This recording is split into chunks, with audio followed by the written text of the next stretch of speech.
Namboka, bonsoir. Bilingue, papa, maman, bonsoir. Vous nous suivez de partout à travers votre chaîne Aide Peuple. Nous sommes venus vous informer de Betamasola Mboka. Je vais vous parler aujourd'hui quelques points qui vont faire notre essentiel de cette émission. Je vais parler de la balkanisation de ces pays, qui est un téléchargement par les Blancs. Les Blancs veulent balkaniser ces pays. Alors, on va discuter sur ça. On va parler de ce qui se passe entre l'Amérique, les vice-présidents de l'Amérique et Emmanuel Macron. Qu'est-ce qu'il a dit à Macron pour que les troupes d'M23 accompagnées par le Rwanda soient retirées de Bukavu, pourquoi pas de l'est du pays. Et puis on va citer ce sont 6 millions de dollars que Kabila donné à Kagame chaque fin du mois. Chers internautes, venez nombreux nous suivre. Nous savons très bien que nous sommes une chaîne qui est prête de la population, une chaîne de proximité, une chaîne qui vous informe à tout le temps. Je suis Valentin Fishavali-Banga, je suis journaliste indépendant. L'indépendance même dans l'esprit. Aujourd'hui, je vais parler de la balkanisation de ces pays. Chers internautes, je vous dis, retenez-les. Kabila, et Kabila ont dirigé ce pays. Mobutu a dirigé ce pays et aujourd'hui nous avons Félix Tshisekedi. Si aujourd'hui nous nous disons par exemple que c'est Tshisekedi qui gère, il doit subir les conséquences, nous nous trompons. Parce que tous ces 4 présidents qui sont partis, ils ont fait leur temps et la République est restée. Donc, tous les Congolais conscients doivent savoir que ces pays méritent un respect. Tous les Congolais conscients doivent le savoir. Aujourd'hui, Tshisekedi va faire son mandat, il va laisser cette République.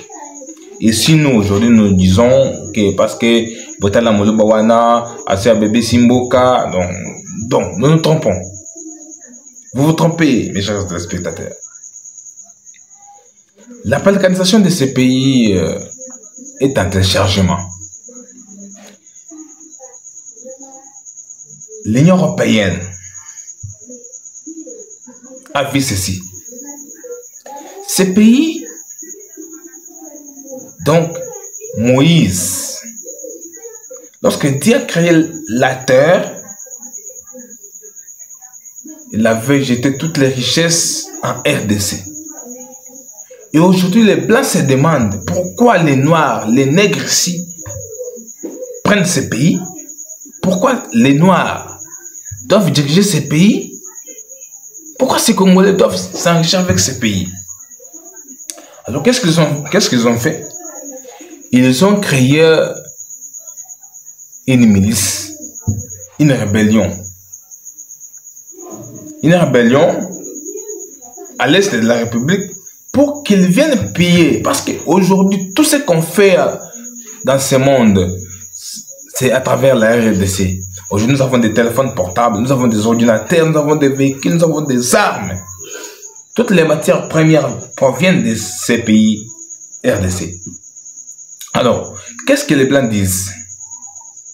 Si nous osons partir à la grande porte, on n'aura pas ce qu'on veut. Alors, les mieux faire c'est quoi? C'est de piller forcément toutes ces richesses. Mes chers téléspectateurs, tu sais qu'il va passer. Mais aujourd'hui, parlons comme les Congolais. Et vous qui doivent me suivre, commentez comme des citoyens congolais. J'espère que vous m'aidez beaucoup, vous commentez tout ce que j'ai fait. Chers internautes, est-ce que vous pensez aujourd'hui que si Tshisekedi partait et ces pays balkanisés ne resteront en paix? Voilà les plans que les Blancs organisent. Les Blancs ont fait ceci. Ils ont dit, comme le pays est vaste, on va déchirer C'est ça leur canal. Ils veulent simplement déchirer ces pays. Alors, lorsqu'ils doivent déchirer le pays, ils ont calculé prendre le nord et le sud Kivu, l'Ituri, prendre donc, tout ce qui se trouve de l'autre côté.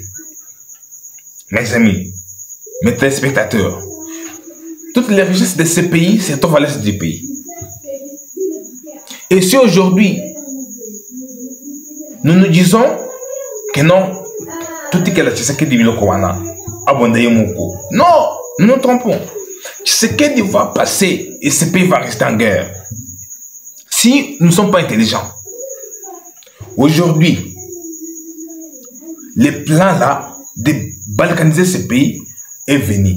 Les Blancs nous avaient donné 30 ans pour balkaniser ce pays. Alors, 30 ans pouvaient venir en quelle année? C'était en 2025. Alors, nous allons tirer toutes les conséquences. Parce qu'aujourd'hui, on va dire que non, Nang prenne l'est de la République. Parce que vous voyez ce qui se passe à l'est là. Est-ce que vous voyez que c'est normal? Tout ce qui se passe à l'est là. Vous voyez que c'est normal? On prend la ville de Goma. On installe une administration rebelle. Et aujourd'hui, ces gens-là partent à Bukavu. Et je vous précise ceci, que la ville de Bukavu est sous contrôle des FARDC. Ça, il faut le retenir. La ville de Bukavu est sous contrôle de la FARDC. On se demande, on se pose une question de savoir si aujourd'hui le pays est balkanisé, c'est dans l'avantage de qui? Alors, vous voulez que Tshisekedi déclare la guerre contre ce petit pays de Rwanda? Voilà ce qui est arrivé. Mais avant même de vous le dire, suivez un peu le cardinal Ambongo qui parle de la balkanisation de ce pays. Le temps que j'ai passé en regardant, en écoutant, en échangeant avec les uns et les autres, j'ai la nette impression qu'il y a un projet. Et le projet, c'est la balkanisation de notre pays. Je crois qu'il ne faut pas se voiler la face. Il y a une volonté de mettre notre pays à genoux et de prendre un morceau de ce pays. Je crois depuis Bunia, en passant par Beni Butembo Goma, jusqu'au plateau de Fizi. Il y a un projet. Est-ce que ce projet va se réaliser? Je crois que tout dépend de nous, peuple congolais. Ça dépend de nous. L'erreur que nous commettrions dans le contexte actuel, c'est de nous quereller entre nous. Et en même temps, nous savons aussi que notre armée est un peu comme infiltrée.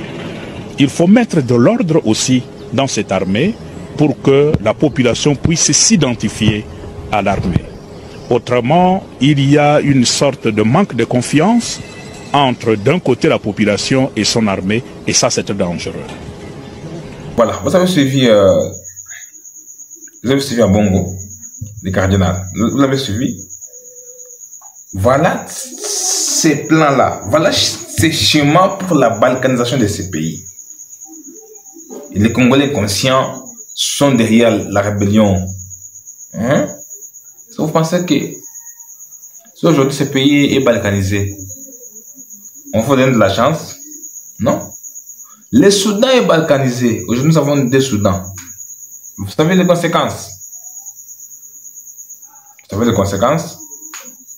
Très cher internaute. Vous savez les conséquences?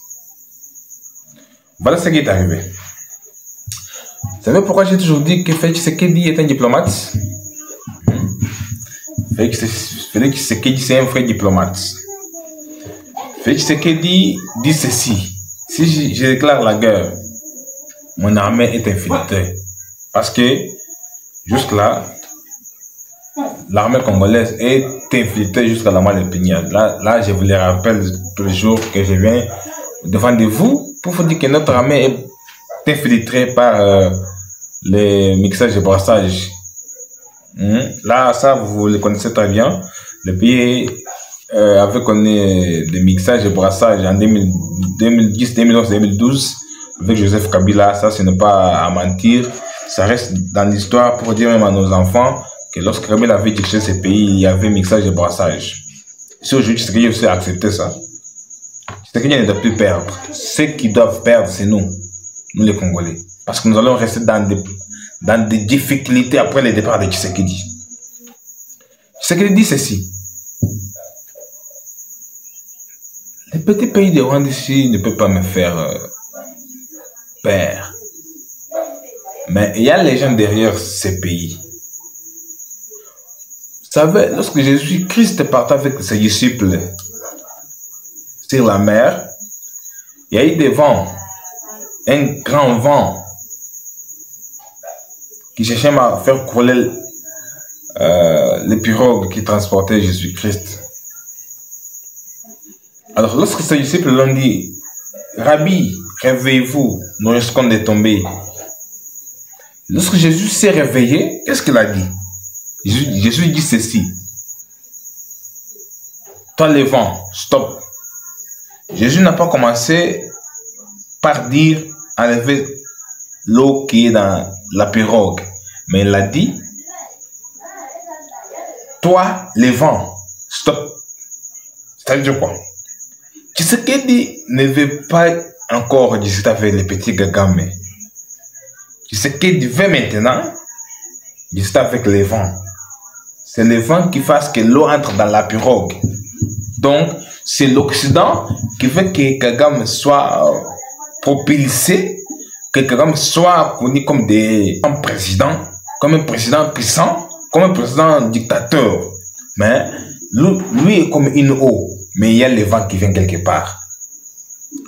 C'est qu'il y a pris des échanges téléphoniques avec le vice-président de l'Amérique. Après leurs échanges, qu'est-ce qu'ils ont dit à Tshisekedi? Mais comment toi tu peux prendre tous les minéraux de la RDC, vous donner que à la Chine? Maintenant nous, l'Amérique, nous sommes frustrés, l'Union européenne, nous sommes frustrés. Maintenant vous avez donné votre confiance à la République de la Chine. Voilà la réponse de Tshisekedi. Tshisekedi dit non. Moi je n'ai pas signé le contrat avec les Chinois. J'ai trouvé ces contrats-là signés dans ces pays. Alors vous voulez quoi? Ils ont dit non. Nous ne voulons pas que nous soyons écartés. Nous ne voulons pas ça. Parce que nous étions aussi frustrés de ce qui s'est passé. Parce que vous avez fait confiance à la République de la Chine. Vous l'avez tout donné. Alors nous nous sommes écartés. C'est-à-dire, non, vous n'êtes pas écartés. Nous avons cherché à ranger. Parce que lorsque Kabila avait signé ce contrat avec les Chinois, ils avaient eu des contrats écrits et verbaux. Dans tous ces contrats-là, rien n'est mentionné que vous allez prendre autant de minéraux, vous allez remettre à la République autant. Donc, c'était un vrac. Et quand nous sommes venus, nous nous sommes dit, il faut qu'on signe normalement, qu'on voit qu'est-ce que la République touche et qu'est-ce que vous, la Chine, vous trouvez aussi. C'est ce qu'on a fait. On n'a pas signé le contrat. Le vice-président de l'Amérique a dit, ah, c'est comme ça que vous avez fait. Il a dit oui.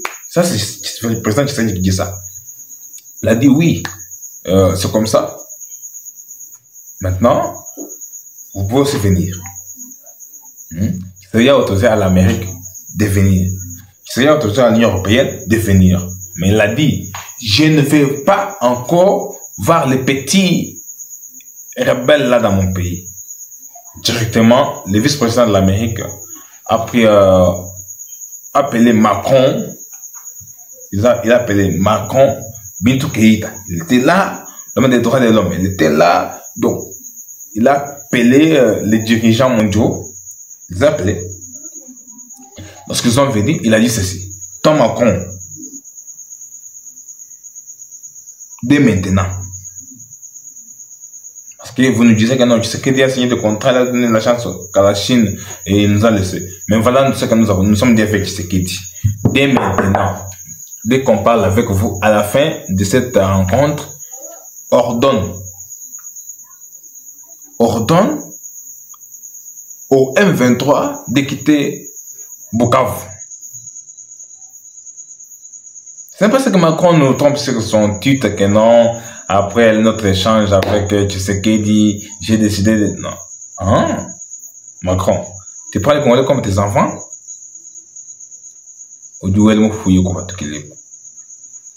Chers internautes, venez beaucoup vous abonner parce qu'aujourd'hui on va frapper des bombes. Voilà des bombes aujourd'hui. Alors, lorsqu'on parle à Macron comme ça, Macron commence à regretter. Il dit ça va. Parce que Macron n'est rien devant l'Amérique. Et c'est lorsque l'Amérique déjà parle, donc toutes les petites puissances se calment en écoutant la grande puissance. Ce qu'il a dit, voilà. Maintenant, je peux maintenant dormir. Peuple congolais, peuple de Bukavu, dormez maintenant. L'Est du pays sera en paix. Par la diplomatie agissante, de Félix Tshisekedi. Aujourd'hui, la solution est en route. C'est pourquoi vous avez suivi avant-hier, les rebelles se retirent d'eux-mêmes. Parce que Macron a eu des injonctions de l'Amérique. Les Américains lui ont dit, s'il te plaît, n'envoie pas encore une arme en RDC.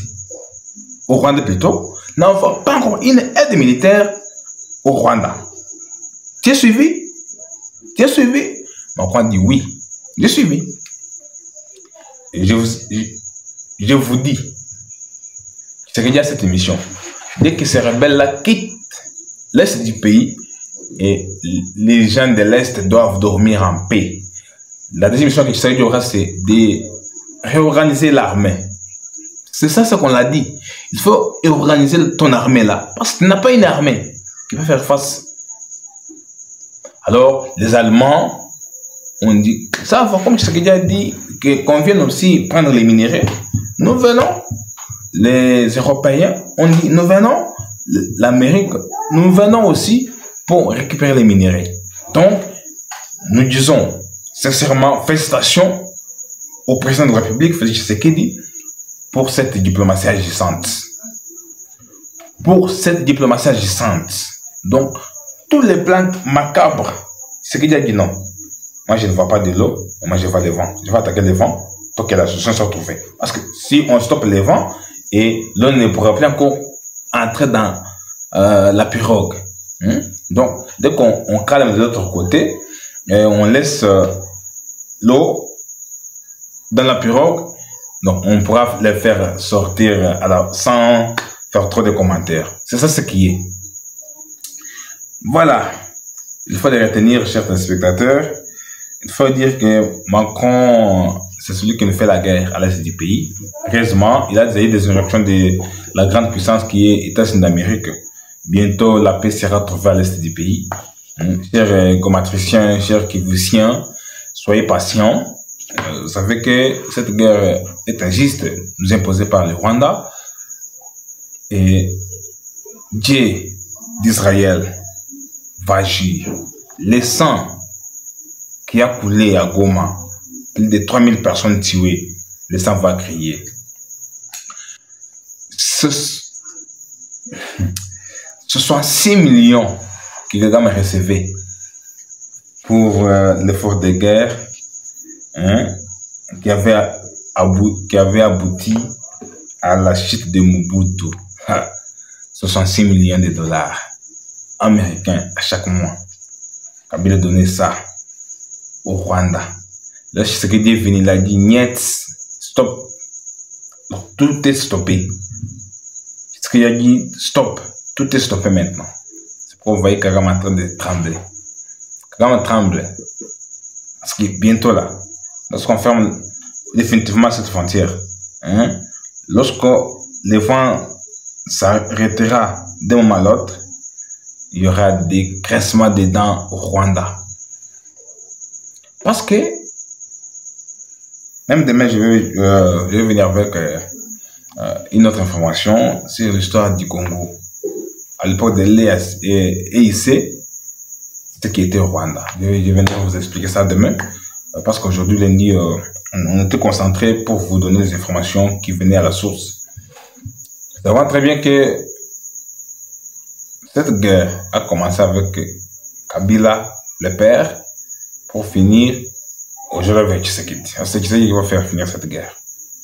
Ça, croyez-moi, chers téléspectateurs, ayez de la confiance en moi. Je suis au front, en train de suivre tout ce qui se passe. Je suis au front. Aujourd'hui, Tshisekedi a fermé la fenêtre où sortaient 66 millions de dollars que Rwanda recevait. C'est pourquoi vous voyez que le gamin n'est pas tranquille. Il sait, bientôt c'est sa chute. Bientôt c'est sa chute. Voilà. Merci, très chers téléspectateurs. Nous nous sommes dit qu'on va vous informer au plus tard 20 minutes. Nous sommes partis au-delà de nos 20 minutes. Soutenez la chaîne. J'espère que vous m'appelez. Vous êtes très nombreux. Vous m'appelez. Voilà, de nos informations de l'Est du pays. Voilà, qu'est-ce qui se passe à Bukavu? Qu'est-ce qui se passe de l'autre côté? Je suis là pour vous informer. Venez vous abonner massivement. Parce que quand vous vous abonnez, vous cliquez sur la cloche de notification. Donc, toutes les informations que nous aurons, vous les aurez sans problème. Partagez notre lien. Aimez la vidéo pour nous faire satisfaire. Contribuez pour aider du peuple, chers téléspectateurs. Vous voyez, pendant la journée, on n'a pas assez de temps pour vous informer. Mais on trouve aussi le temps 23h, 22h pour venir vous dire ce qu'il faut, ce qui fait mal au pays. Je suis Valentin Chabalibangan, je suis journaliste compatriote. Je suis journaliste swaziland. Je ne suis pas Moulouba. Je ne suis pas Moussoïl Fon. Je ne suis pas Mungala. Je ne suis pas mon Congo. Je suis Congolais. Je suis Congolais. Quand j'apprends autrefois qu'on a récupéré tel village, je ne mange pas même bien. Mais quand je vois que les FARDC et les Ouazalènes ont récupéré ça, ça me fait du bien. Chers jeunes, intégrons l'armée. C'est l'armée qui libère. Notre armée est infiltrée. Vous savez très bien que ils ne pouvaient pas tout faire, car cette armée est infiltrée jusqu'à la moelle épinière. Alors, grâce à sa diplomatie récente, nous sommes en train de voir ce qui se passe aujourd'hui. Merci. Les moyens de faire défaut pour aller jusqu'au-delà de 30 minutes. Nous nous arrêtons par ici. Nous sommes l'homme le plus heureux de vous voir très nombreux nous suivre à partir de vos petits écrans. Vous êtes en France, vous êtes en Europe, vous êtes aux États-Unis d'Amérique, vous êtes ici en Afrique, vous êtes partout dans le monde entier, pourquoi pas en RDC. Nous vous disons merci. Partagez la vidéo avec les amis. N'oubliez pas de liker et de vous abonner. Ciao!